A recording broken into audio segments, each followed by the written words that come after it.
বাংলাদেশ অনেক বড়, ওয়াজ করার জন্য বাংলাদেশে অনেক জায়গা আছে। টাকার বান্ডিল নিয়ে পিছনে পিছনে ঘুরে অনেক মানুষ আছে, কিন্তু পাড্ডা সিদ্দিকিয়া দরবার শরীফের মুরিদানদের মাহফিলগুলো তো মহব্বতের কারণে দেই। এটা যদি আপনারা দুর্বলতা মনে করেন, পীর সাহেব হুজুরে দিয়া দাওয়াত দিলেন, হুজুর দায়িত্ব নিয়ে বলল আমি প্রোগ্রাম রাখলাম, বাস আপনাকে দায়িত্ব শেষ, না টাকা না খবর। গাড়ি ভাড়ার টেহা আপনারা দেন না, আমার বাপের টেহা দিয়ে গাড়ির মধ্যে তেল ভরে এরপর আউন লাগে আপনাকে মাহফিল, এর পরেও আপনারা রাস্তায় বাড়ির সামনে একটু রিসিভ করে আনবেন, সেটাও করেন না। তাইলে আপনাকে মাহফিল কেমনে করবো? আর আপনাদের মাহফিল এসে কেন মাহফিল করব? কার মেজাজ ঠিক থাকবো বলেন? আমরা মানুষ তো, আমরা আলেম দেখা আমরা কি রাগ হয় না? রাগ হয় তো ভাই, মনে কষ্ট আসে তো। যেখানে ইজ্জত নাই সেখানে 1000 কোটি টাকা দিলেও আমি নেই।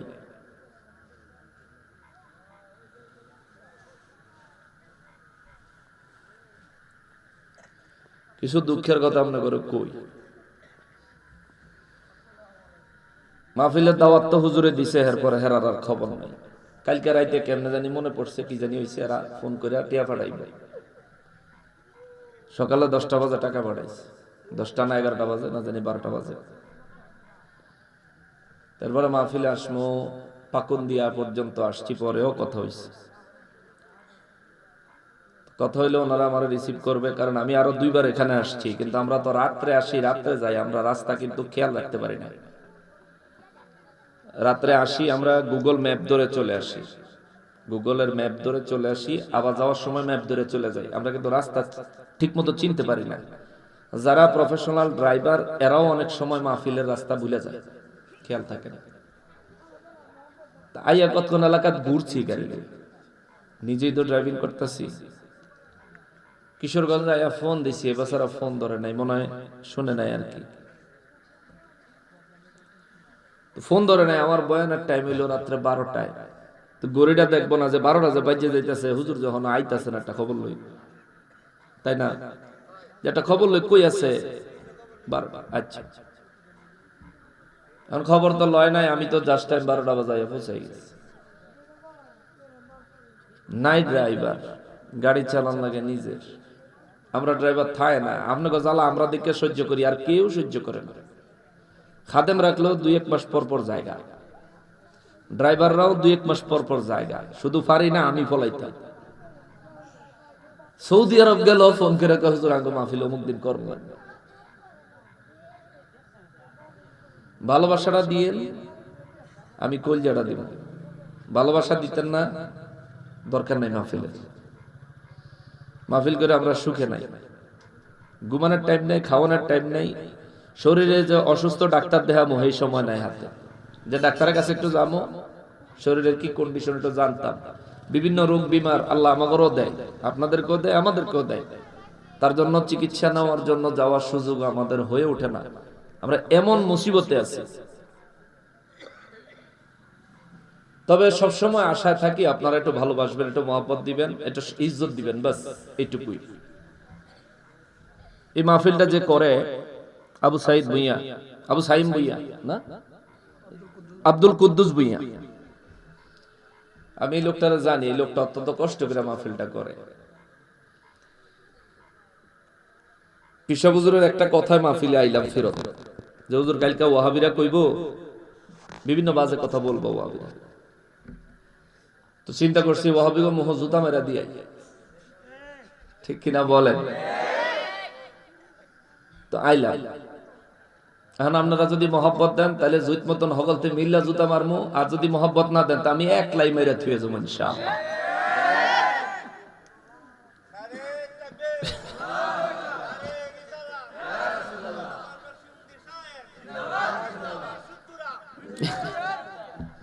গত 2 বছরে যে আইসি এই ইয়ারে আব্দুল কুদ্দুস ভুইয়ারে জিগায় দেখেন, সাইরে না ফসো দেয় নাই। মাহফিল শেষে যা মনে লইছে, যা পারছে দিছে, নিয়ে গেছি আলহামদুলিল্লাহ। তো এইবারও হেম নিয়ে আইছি, কিন্তু মহব্বত দিয়ে এই কইলাম, মহব্বত দিয়ে নাইলে আর আশা করেন না।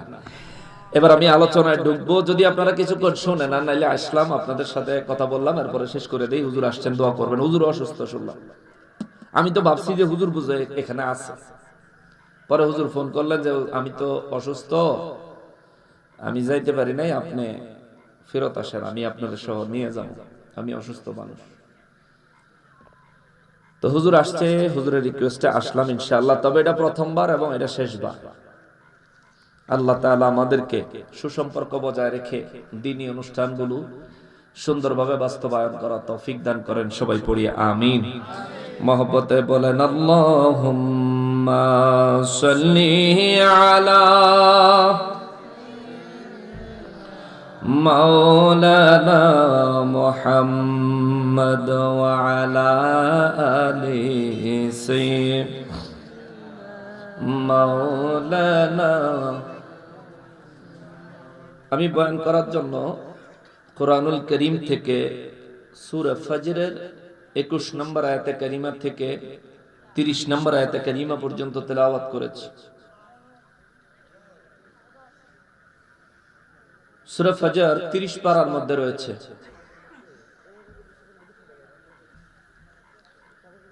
এই সূরা ফজরের 21 নম্বর আয়াতে মহান রব্বুল আলামিন বলেন, আমার আজকে আলোচনার বিষয় হলো কবর এবং হাসরের বর্ণনা। আমরা কোরআন শরীফের আলোকে, বেশি না অল্প একটু কোরআন শরীফের আলোকে কবর হাসরের উপর ঘুরে আসি, না অসুবিধা হয়ে যাবে? সূরা ফজরের 21 নম্বর আয়াতে মহান রব্বুল আলামিন বলেন, বিসমিল্লাহির রহমানির রহিম, কাল্লা ইযা দুক্কাতিল আরদু দাক্কা দাক্কা। আওয়াজ করে বলেন আল্লাহু আকবার। রব্বুল আলামিন বলেন, কাল্লা কখনোই নয়, ইযা দুক্কাতিল আরদু দাক্কা দাক্কা। রব্বুল আলামিন বলেন, যেদিন আমি রব্বুল আলামিন এই পুরো জমিনকে চূর্ণ বিচূর্ণ করে ফেলবো, যেদিন আমি এই জমিনকে খণ্ড বিখণ্ড করে ফেলবো, যেদিন আমি আল্লাহ এই জমিনকে টুকরা টুকরা করে ফেলবো, জোরে বলেন আল্লাহু আকবার। সাহাবায়ে কেরাম আমার নূর নবী রাহমাতুল লিল আলামিনের কাছে জানতে চাইলেন, নবী গো, ও রাহমাতুল লিল আলামিন, কোন দিন আমার আল্লাহ এই জমিনকে টুকরা টুকরা করে ফেলবেন? আমার নবী রাহমাতুল লিল আলামিন বলেন, ওই দিনটা হলো কিয়ামতের দিন, যেদিন ইসরাফিল ফেরেশতা বাঁশির মধ্যে ফু দিবেন। জোরে বলেন সুবহানাল্লাহ। ইসরাফিল ফেরেশতা যেদিন বাঁশিতে ফু দিবেন, ওই দিনটা হবে কিয়ামতের দিন। ওই দিন পর্যন্ত রব্বুল আলামিন যদি আমাদেরকে হায়াত দান করেন, তাইলে হয়তোবা নিজের চোখে পৃথিবী চুরমার ধ্বংস হয়ে যেতে দেখতে সৌভাগ্য অর্জন হতেও পারে। আবার যদি তার আগেই আমরা মারা যাই, তাইলে ওই কিয়ামত দেখা আমাদের পক্ষে সম্ভব না হলেও নবী রাহমাতুল লিল আলামিন বলেন, প্রত্যেকটা মানুষের মউত যখন আসে, প্রত্যেকটা মানুষের মৃত্যুটাই হলো তার জন্য কিয়ামত। জোরে বলেন সুবহানাল্লাহ। প্রত্যেকটা মানুষের মউত হলো কিয়ামত। কেননা আমার নূর নবী রাহমাতুল লিল আলামিন বলেন,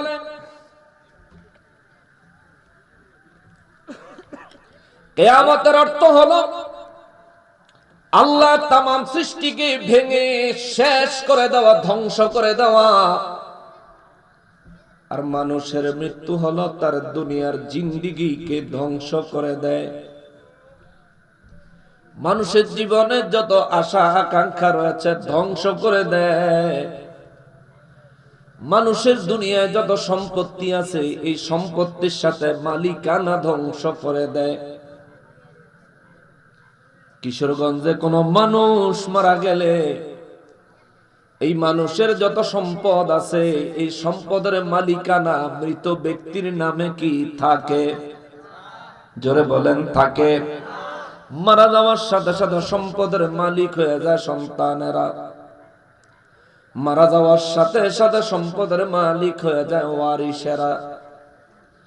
এই জন্য আমার নূর নবী রাহমাতুল লিল আলামিন বলেন, উম্মতিরা রে, কিয়ামত কেমন হবে দেখতে পারবে কি পারবে না তার জন্য তোমরা আক্ষেপ আর আফসোস করিও না রে উম্মত। তবে মনে রাখবা, প্রত্যেকটা মানুষের মৃত্যু হলো তার জন্য কিয়ামত, মউত হলো তার জন্য কিয়ামত। যে মানুষ মৃত্যুর কোলে ঢলে পড়ে ওই মানুষের জন্য ওই দিনই কিয়ামতের দিন হিসেবে সাব্যস্ত হয়। নবী রাহমাতুল লিল আলামিন বলেন, আমার রব্বুল ইজ্জত বলেন, কিয়ামতের দিন পার হওয়ার পরে, কিয়ামতে হাসরের দিন যেদিন চলে আসবে, আমার রব্বুল ইজ্জত বলেন, ওয়াজা রাব্বুকা ওয়াল মালাকু সাফফা সাফফা। আওয়াজ করে বলেন আল্লাহু আকবার। রব্বুল আলামিন বলেন, নবী গো, ও রাহমাতুল লিল আলামিন, বিশ্ববাসীকে জানিয়ে দেন, ওয়াজা রাব্বুকা, যেদিন কিয়ামত বাস্তবায়ন হয়ে যাবে, হাসরের ময়দান যেদিন কায়েম হয়ে যাবে, হুজুর আপনি বিশ্ববাসীকে বলে দেন, যা রাব্বুকা, আপনার প্রতিপালক ওই দিন হাসরের ময়দানে আগমন করবেন। জোরে বলেন আল্লাহু আকবার। এই উড়া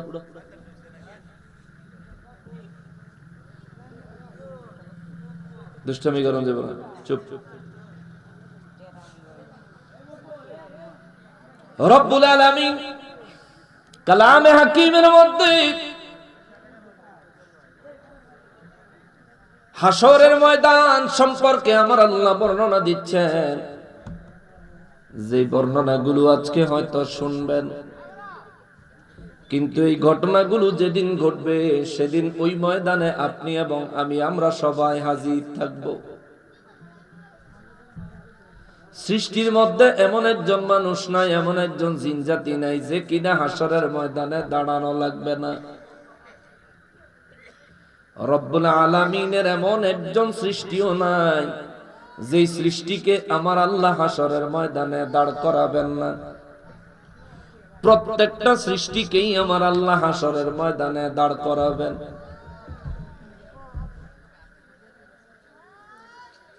হাসরের ময়দানের পরিস্থিতি প্রত্যেকটা মানুষকেই আমার আল্লাহ দেখাবেন। ওই দিন আমি আর আপনি নীরব দর্শক হতে পারবো না। ওই দিন আমার আর আপনার অবস্থা থাকবে অত্যন্ত ভয়ঙ্কর অবস্থা, ভয়ানক পরিণতি। রব্বুল আলামিন বলেন, ওয়াজা রাব্বুকা ওয়াল মালাকু সাফফা সাফফা।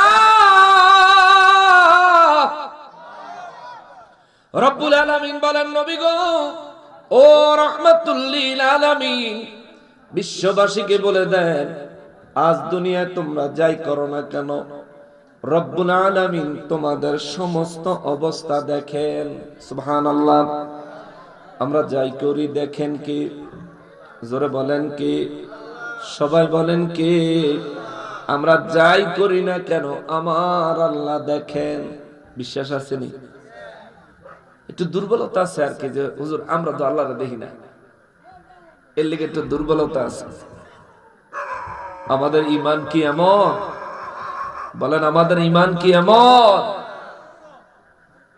সব সময় আমাদেরকে দেখতেছেন কে? আমাদের প্রত্যেকটা কথা শুনতেছেন কে? জোরে বলেন না কে? রব্বুল আলামিন শুনতেছেন, দেখতেছেন। তিনি শুনবেন, তিনি দেখবেন।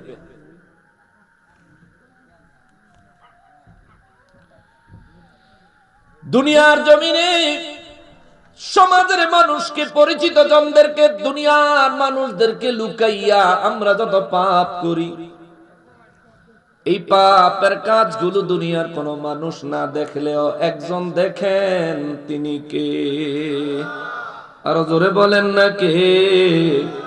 ওই আল্লাহ আমাকে সব সময় দেখতেছেন, কিন্তু আমি আমার রবকে দেখতে পাই না। বিদায় আমি ইমানদার হওয়া সত্ত্বেও দুনিয়ার মোহে পাগল পারা হয়ে গুনাহের মধ্যে লিপ্ত হয়ে যায়। অথচ রব্বুল আলামিনকে যদি আমি দেখতে পারতাম, যে কোনো পাপ করার সময় দেখতাম আমার রব আমার সামনে, আমার রব আমার সামনে, আমার রব আমার সামনে। কথা বলেন ঠিক কিনা? রব্বুল আলামিন বলেন, নবী গো, ও নবী, পৃথিবীর জমিনে যারা পাপের মধ্যে নিজেকে নিমজ্জিত করে ফেলেছে, ওই দুনিয়ার সমস্ত মানুষদেরকে বলে দেন, জিন জাতিদেরকে জানিয়ে দেন,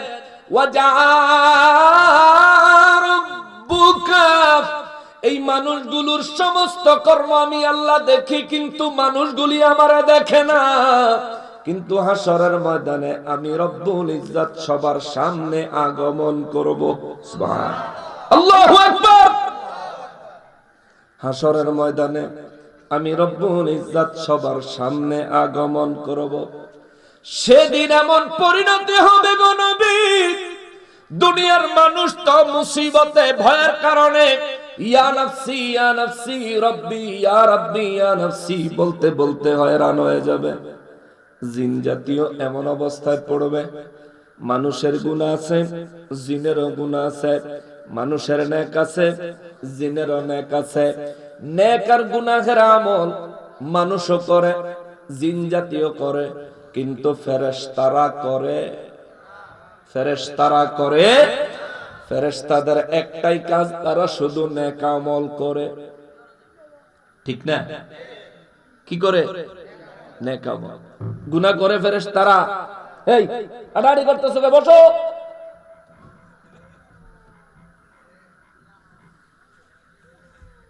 ভিডিও তুলতো সামনে আয়, আয় আয় সামনে এন্দাবো, তাই তোমার দেখা যায়। বসো বসো, আয়ো বসো বসো, অসুবিধা নেই, আদর করে বস, বলছি আরাম করে বল, আসাম দিয়ে বল, হেমনে হেমনে পাও ব্যথ হয়ে যাবে না। আমরা ভাইরাল টাইরাল নাই, ছেলেটা একটা শখ করছে, তো একটু ক্যামেরা তুলতো, তার একটু উঠাই দিই না, অসুবিধা হয়ে যাবো। আপনি গো তো একটু উঠো।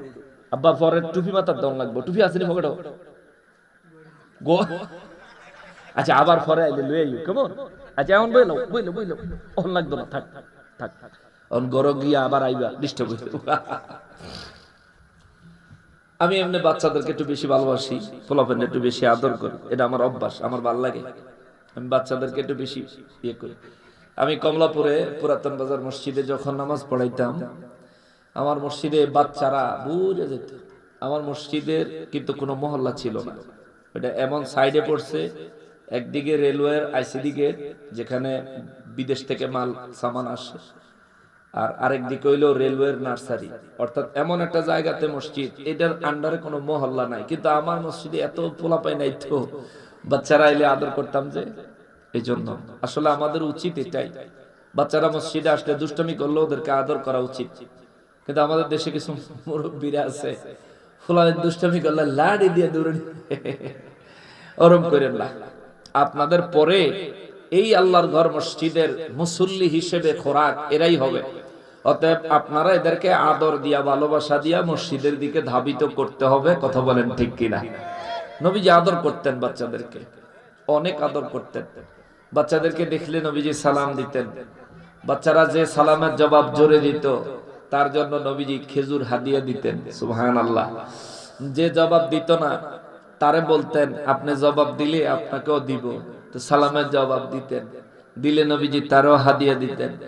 যে একদিন আসতে বলতো আর নবীজির কথায় জোরে বলতো, এই ব্যক্তি আর কোনোদিন সালামের জবাব তো অনেক দূরের কথা, সে অনেক দূরের থেকে দেখলেই নবীজিরে সালাম দিতেন, আসসালাতু ওয়াসসালামু আলাইকা ইয়া রাসূলুল্লাহ সাল্লাল্লাহু আলাইহি ওয়াসাল্লাম বলে দৌড়ে নবীর সামনে এসে বলতেন, হুজুর আমি আজকে আগে সালাম দিছি। সুবহানাল্লাহ, জোরে কন্যা সুবহানাল্লাহ।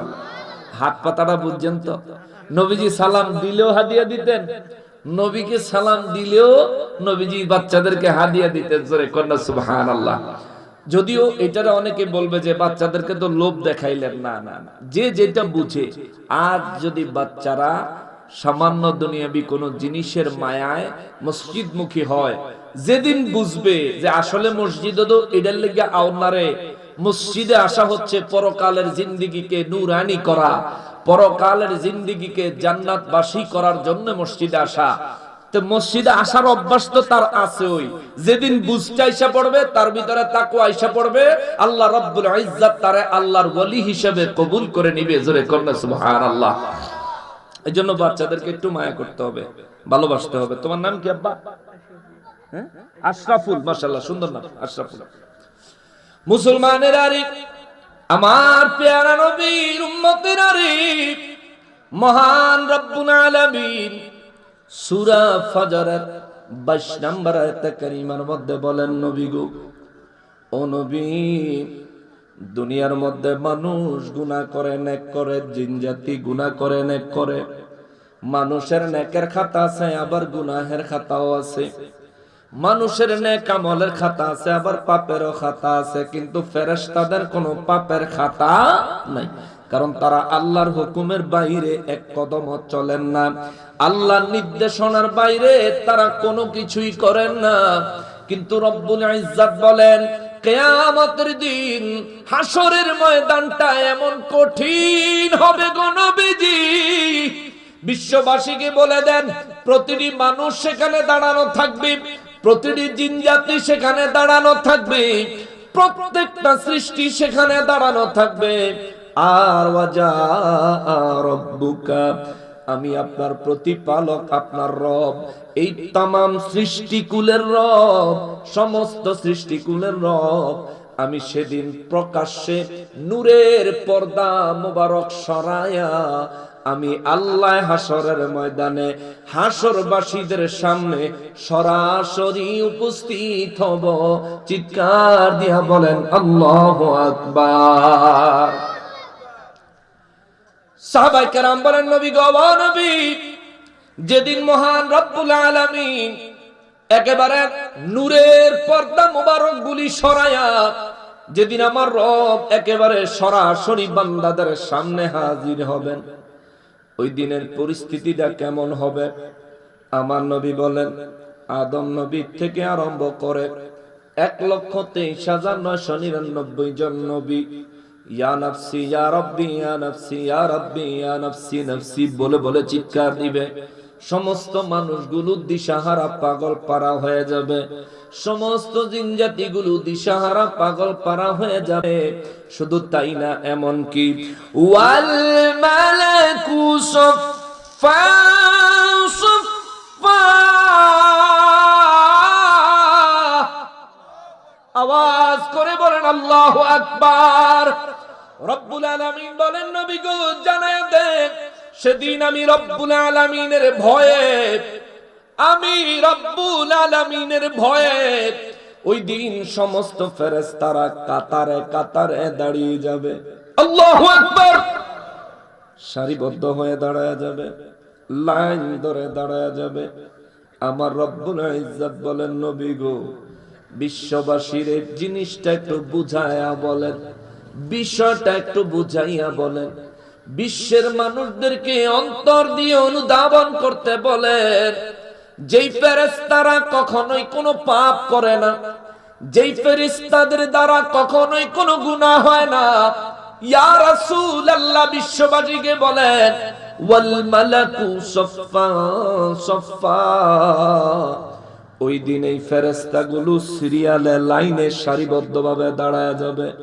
আমি আল্লাহর ভয়ে প্রকম্পিত হতে থাকবে, সমস্ত সৃষ্টি সেদিন শুধু কাঁপবে আর আত্মচিৎকার করবে, আর আমি রব্বুল ইজ্জাতের ভয়ে ভিতর থেকে একেবারে তছনছ হয়ে যাবে। ইয়া রাসূলুল্লাহ, বিশ্ববাসীরে বলে দেন তামাম সৃষ্টিকুল সেদিন আমার ভয়ে কাঁপবে, আমি আল্লাহর ভয়ে ভিতর থেকে চুরমার হয়ে যাবে। সেই দিন ভয় থাকবে না আমি আল্লাহ, আর ভয় থাকবে না আপনি হাবিবুল্লাহ। জোরে বলেন আল্লাহু আকবার। আদম নবী ভয় পাবে, ঈসা নবী ভয় পাবে, সমস্ত নবীরা ভয় পাবে, কিন্তু আমার নূর নবী রাহমাতুল লিল আলামিন কোন ভয় পাবেন? আমার নবীর ভয় আছে? জোরে বলেন আছে? বলবেন হুজুর নবীর ভয় নাই কেন?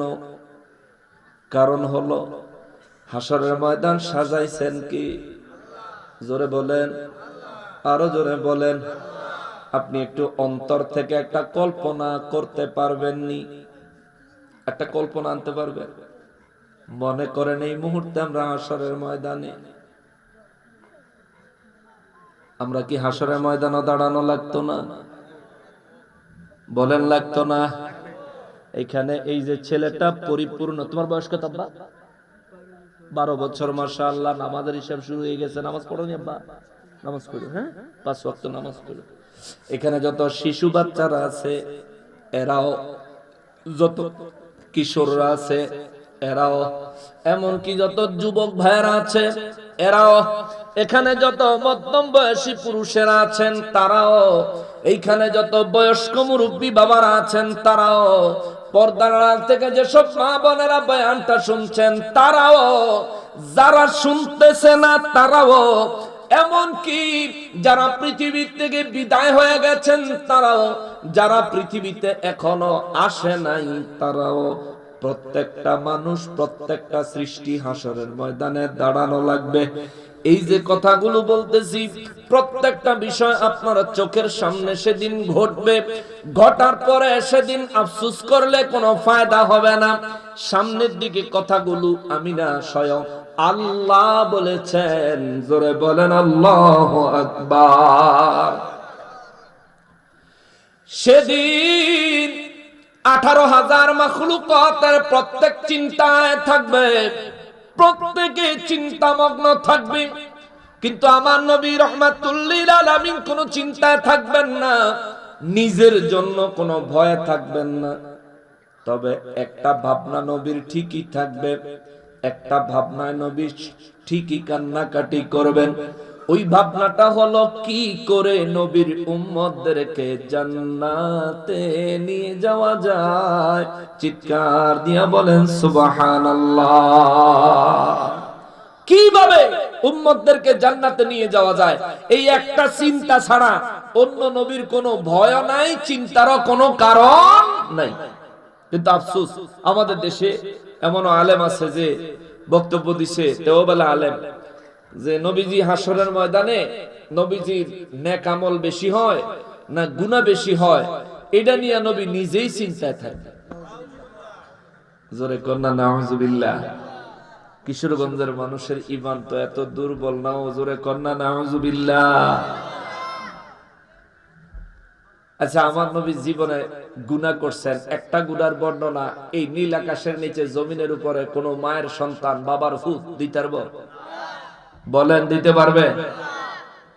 আমার নবী তো জীবনে কোনো পাপই করেন নাই, তাহলে হাসরের ময়দানে নিজের পাপের চিন্তা কিসের, কোত্থেকে আসবে? পাপ তো নাই বেটা, ঠিক কিনা বলেন? একটাই চিন্তা থাকবে, সেটা উম্মতের। রব্বুল আলামিন আমার নূর নবী রাহমাতুল লিল আলামিন কি বলেন? নবী গো, ও দয়াল নবীজি, বিশ্ববাসীদেরকে বলে দেন সেদিন ওয়াজা রাব্বুকা, আমি রব তাদের সামনে হাজির হব বিনা পর্দায়। আল্লাহু আকবার। আমাকে দেখে ওয়াল মালাকু সফান সফা, সমস্ত সৃষ্টিগুলো কাতারে কাতারে দাঁড়িয়ে যাবে। আল্লাহ কয় বিশেষভাবে ফেরেশতারা কাতার বন্দী হয়ে দাঁড়ায় যাবে, সারিবদ্ধভাবে দাঁড়ায় যাবে, লাইন ধরে সিরিয়ালে সবাই কাতারে কাতারে দাঁড়ায় যাবে। সাহাবায়ে কেরাম বলেন, হুজুর ওই সময় মানুষগুলোর কি অবস্থা হবে? ওই সময় মানুষগুলোর কি অবস্থা হবে? আমার নবী রাহমাতুল লিল আলামিন বলেন, মানুষ এবং জিন জাতিরও আল্লাহ কাতারে দাঁড় করাবেন। মানুষ এবং জিন জাতির কাতার হবে 120টা। জোরে কোন সুবহানাল্লাহ। কয় কাতার হইব? 120। সাহাবায়ে কেরাম বলেন, হুজুর এত কাতার মানুষের মধ্যে আপনার উম্মত হবে কারা? নবী বলেন, অধিকাংশ আমি নবীর উম্মত। আল্লাহু আকবার। অধিকাংশই আমি নবীর উম্মত। সাহাবায়ে কেরাম বলেন, হুজুর অধিকাংশ আপনার উম্মত, কত পরিমাণে আপনার উম্মত? আমার নবী বলেন, আমার উম্মতের পরিমাণ হবে 3 ভাগের 2 ভাগ। সুবহানাল্লাহ। 120 কাতারের 3 ভাগ করলে হয় 40। 3 40-এ 120। নবী বলেন 3 ভাগের 2 ভাগ আমার উম্মত। তার মানে 120 কাতার মানুষের জিন জাতির মধ্যে আমার নবীর উম্মত হবে 80 কাতার। জোরে বলেন আল্লাহু আকবার। আর 40 কাতারের ভিতরে থাকবে অন্য নবীদের উম্মত, কাফের বেঈমান সব। অন্য নবীদের উম্মত, কাফের বেঈমান মুনাফিকেরাও থাকবে ওই 40 কাতারের ভিতরে। নবী বলেন 80 কাতার হবে আমি নবীর উম্মত। সুবহানাল্লাহ। রব্বুল আলামিন বলেন, নবী গো, ও নবী, বিশ্ববাসীকে ওই দিনের বর্ণনাটা আমি আল্লাহর ভাষায় শোনায়া দেন। আমি রব্বুল ইজ্জত হাসরের ময়দানে যখন হাজির হব, ফেরেশতারা লাইন দিয়া সিরিয়াল ধরে সারিবদ্ধভাবে কাতারবদ্ধ হয়ে যখন দাঁড়িয়ে যাবে, রব্বুল আলামিন বলেন, ওয়াজিআ ইয়াউমাইযিম বিজাহান্নাম। আওয়াজ করে বলেন আল্লাহু আকবার। রব্বুল আলামিন বলেন, ওই দিন আমি রব্বুল আলামিন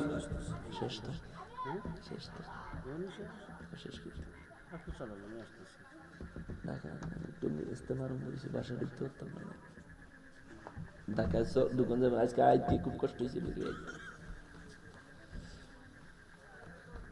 শেষ করে দিতেছি, দাঁড়া। রব্বুল আলামিন বলেন, ওয়াজিআ ইয়াউমাইযিম বিজাহান্নাম। ওই দিন আমি রব্বুল আলামিন জাহান্নামকে হাসরের ময়দানে হাজির করব। জাহান্নামকে হাজির করব।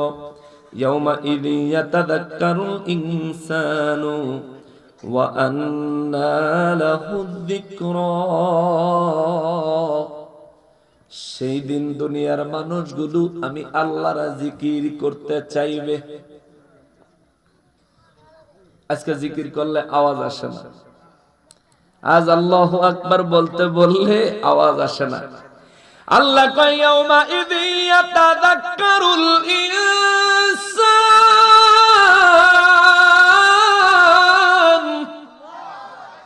আল্লাহ কয়, সেই দিন মানুষগুলি আমি আল্লাহর জিকির করতে চাইবে, জিকির করতে চাইবে, জিকির করতে চাইবে।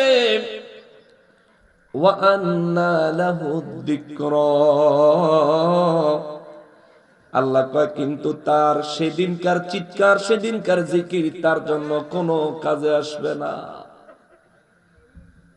নাউযুবিল্লাহ বলেন, আরো জোরে বলেন নাউযুবিল্লাহ। এই জন্য বাবা দুনিয়ার জীবনে জিকির করিয়েন। জিকির কারে কয়? জিকিরের মধ্যে সব ইবাদত।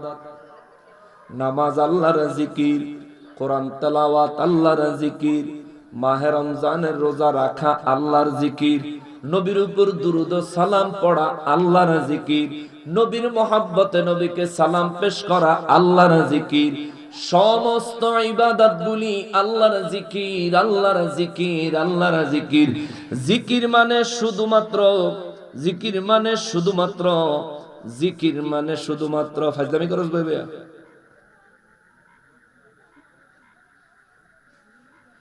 জিকির মানে শুধুমাত্র আল্লাহ আল্লাহ সকাল সন্ধ্যা বলা এটা নয়। জিকির মানি নামাজ পড়ো, জিকির মানি রোজা রাখো, জিকির মানি হজ সামর্থ্য হলে করো, জিকির মানি সামর্থ্যবান হলে যাকাত দাও, জিকির মানে ফজরের নামাজের পরে ইশরাকের নামাজের জন্য অপেক্ষা করো, ইশরাকের নামাজ আদায় করো। জিকির মানে হলো ফরজ ওয়াজিব সুন্নাতে মুআক্কাদার পাশাপাশি অত্যধিক পরিমাণে নফল ইবাদত করো। ফরজ ওয়াজিব সুন্নাতে মুআক্কাদা এবং নফল সমস্ত ইবাদতগুলি আল্লাহর জিকির। চিৎকার দিয়া বলেন আল্লাহু আকবার। সাহাবায়ে কেরাম বলেন, হুজুর হাশরের ময়দানে আল্লাহর জিকির মানুষ কিভাবে করবে? নবী বলেন, জাহান্নামকে যখন হাজির করা হবে, রব্বুল ইজ্জত মুসলমানদের কাছ থেকে আউয়ালু মা ইউহাসাবু বিহিল আবদু ইয়াউমাল কিয়ামাতিস সালাহ, মানব জাতির কাছ থেকে আমার আল্লাহ সর্বপ্রথম নামাজের হিসাব টান দিবে। নামাজিও কইব নামাজ পড়ছি, বেনামাজিও কইব নামাজ পড়ছি।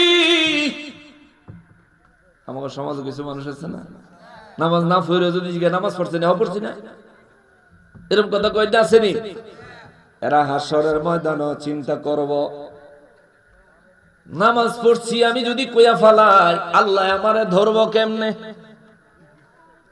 অথচ আল্লাহর কাছে ধরার কৌশল আসেনি, জোরে বলেন আসেনি। অনেকে পাপ করে এই চিন্তা করে, দুনিয়ার কেউ জানে না, দুনিয়ার কেউ দেখে না, দুনিয়ার কেউ আমারে পাকড়াও করতে পারে না, কিন্তু আমি পাপ করতেছি আমারে কেউ দেখে না। তার ভিতরে এটা আসে না, একজন দেখতেছেন, তিনি কে? আল্লাহ কয় ইয়াউমা ইযি ইয়াতাযাক্কারুল ইনসান,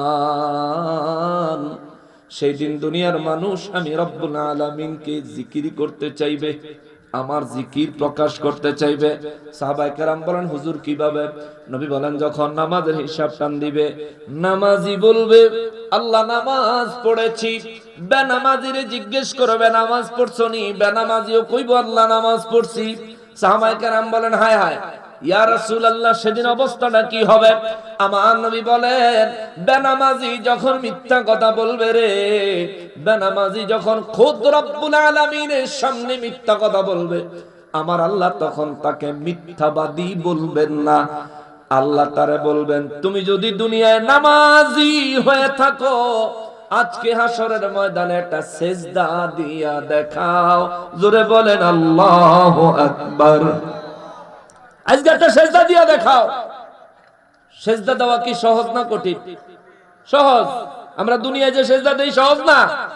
রুকুর থেকে দাঁড়াইলাম, সুন্দর করে সেজদায় চলে গেলাম, অনেক সহজ। কিন্তু হাশরের ময়দানে মহান রব্বুল আলামিন সিজদা দেওয়ার জন্য যখন বলবেন, তখন ওই মিথ্যাবাদী বেনামাজি মুনাফিকেরা মনে করব, যাক বালাই সুযোগ দিছে, একটা সেজদা দিলে কাম হইয়া যাইব, সারা জীবন নামাজ পড়ি নাই, কোনো অসুবিধা নাই, একটা সেজদা লাগাইতে পারলেই বাচ্চা যাবো। আমার নবী বলেন, এই ব্যক্তি চিন্তা করবে, সেজদা লাগাবে, রব্বুল ইজ্জত নির্দেশ দিবেন, তুমি সেজদা দিয়া দেখাও। বুঝছেন? তুমি সেজদা দিয়া দেখাও, তার মানে সেদিন আমার আল্লাহ তাকে সেজদা করার তৌফিক দিবেন না। তুমি সেজদা দিয়া দেখাও মানে নিজের ক্ষমতায় সেজদা লাগায়া দেখা। আল্লাহু আকবার। নিজের ক্ষমতায় সেজদা লাগায়া দেখা আল্লাহ বলবেন, কিন্তু নিজের ক্ষমতা লাগায়া দেখা এইভাবে আল্লাহ বলবেন না। আল্লাহ বলবেন, তুমি সেজদা করে দেখাও, একটা সেজদা দিয়া দেখাও, তাহলে আমি আল্লাহ মেনে নিব তুমি দুনিয়ায় নামাজ পড়তা। জোরে কন্যা সুবহানাল্লাহ। এখন এই ব্যক্তি দুনিয়ার নামাজ পড়তো নি? কথা কোন পড়তো নি? পড়তো না। এই যে পরিস্থিতি যে বেড়া পড়ছে, এই বেড়ার মতন এইরকম সিচুয়েশনে পড়ার মতন আমরা চরিত্র আসেনি? আমাদের মধ্যে বেনামাজি আসেনি? ম্যাক্সিমাম। যদিও শুনতে লজ্জার মতো লাগে, কিন্তু ম্যাক্সিমাম আমরা মুসলমান ঠিক, কালকে শুক্রবারে জুমার সময় মসজিদে জায়গা নাই, কিন্তু কালকার এই আজকা মাহফিল শেষে সকালে ফজরের সময় মসজিদে এক কাতারের বেশি, 2 4 5 10 জন। গ্রামের বাড়িতে তো আরো অবস্থা খারাপ। শহরের মানুষটি এখন আবার আগের থেকে কিছুটা একটু হেদায়েতের লাইন হয়েছে। শহরে প্রত্যেক ওয়াক্তে মোটামুটি মসজিদে অনেক মুসল্লি হয়, কিন্তু যা হয় যথেষ্ট না। যে পরিমাণে মানুষ ওই মহল্লায় বসবাস করে, সব মানুষ যদি প্রত্যেক ওয়াক্ত নামাজে যাইতো, ওইরকম 10টা মসজিদ লাগতো এক মহল্লা, ঠিক কিনা বলেন? কিন্তু যায় না, তাও পরিমাণে যথেষ্ট পরিমাণে যায়। কিন্তু গ্রাম অঞ্চলে এমন হয়, আমি তো গ্রামে কিছুদিন ইমামতি করছিলাম, ফজরের নামাজের আজানও নিজের দেওয়া লাগছে, একামতও নিজের দেওয়া লাগছে, ইমামতিও নিজের করা লাগছে। বাই চান্স একদিন যদি ঘুম থেকে উঠতে পারি নাই, নামাজের সময় পার হয়ে যাওয়ার সময় হয়ে গেছে, তবু আমার যে ডাইকা দিব এমন একটা বান্দা পাওয়া যায় না। এমন দিন গেছে। আমি জানি না এখন আপনাদের এই এলাকায় এই সমাজে এমন পরিস্থিতি আছে কিনা। বাবারে, হাসরের ময়দানে আল্লাহ আপনাকে বলবে নামাজ পড়তা, তাহলে একটা সেজদা লাগায় দেখাও।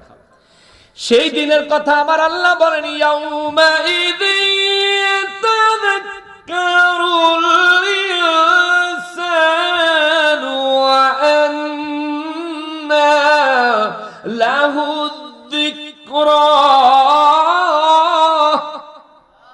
জোরে বলেন আল্লাহু আকবার।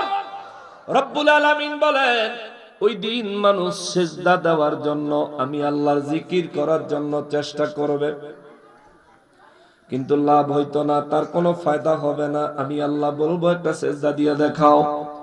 নবী বলেন, ওই ব্যক্তি মনে করব আল্লাহ হুকুম দিছে, সিজদা তো দেওয়াই যাবে, সে সঙ্গে সঙ্গে সিজদা দেওয়ার জন্য রেডি হয়ে যাবে।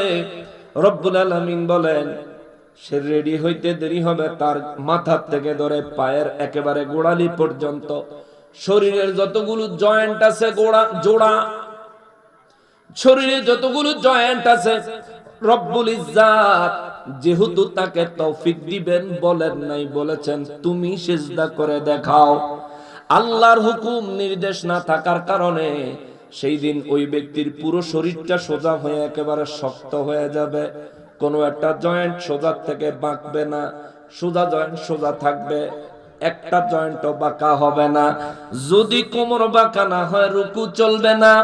যদি পায়ের পাতা, পায়ের গোড়ালি, হাঁটু এবং কোমর যদি বাঁকা না হয়, হাত যদি বাঁকা না হয়, শরীর যদি হেলিয়ে দেওয়া না যায়, তাইলে তো সিজদা করা সম্ভব না। এই ব্যক্তি সোজা হইয়া দাঁড়ায় থাকবে, সোজা হইয়া দাঁড়ায় থাকবে। রব্বুল আলামিন বলবেন, কি হলো? সিজদা লাগাও। এই ব্যক্তি বলবে, মালিক, আমার দেহ শরীরের জয়েন্ট গুলো শক্ত হয়ে গেছে, ও আল্লাহ, শরীরের জয়েন্ট গুলো লক হয়ে গেছে, আমি সিজদা দিতে চাইতেছি কিন্তু পারতেছি না। রব্বুল ইজ্জত সেদিন জবাব দিবেন, তুমি যদি সত্যিকার অর্থে দুনিয়ায় সিজদা দিতা, দুনিয়ার জমিনে তুমি যদি সিজদা দেওয়ার অভ্যস্ত থাকতা, দুনিয়ায় যদি তুমি আমি রব্বুল ইজ্জতকে সিজদা দিতা, তাইলে আজকের দিনে অবশ্যই তুমি আমার কুদরতের কদমে সিজদা লাগাইতে পারতা। যেহেতু তুমি আমার কুদরতের কদমে আজ সিজদা লাগাইতে পারো নাই, আমার রব্বুল ইজ্জত বলবে তোমাকে বেনামাজি হিসেবে ধরে নেওয়া হলো। আর আমার নবী বলেন, নামাজের হিসাব যে ব্যক্তি ক্লিয়ারলি আল্লাহর কাছে দিতে পারবে, তার পরবর্তী সমস্ত হিসাবগুলো আমার আল্লাহ সহজ করে দিবে। আর যে ব্যক্তি নামাজের হিসাব আমার আল্লাহর দরবারে ধরা খায়া যাবে, এই ব্যক্তির পরবর্তী প্রত্যেকটা হিসাবের ধাপ আমার আল্লাহ বড় কঠিন করে দিবেন। জোরে বলেন নাউযু বিল্লাহ। এই জন্য আল্লাহ কয়, ইয়াউমা ইযিন ইয়াতাযাক্কারুল ইনসানু ওয়া আন্না লাহু যিকরা।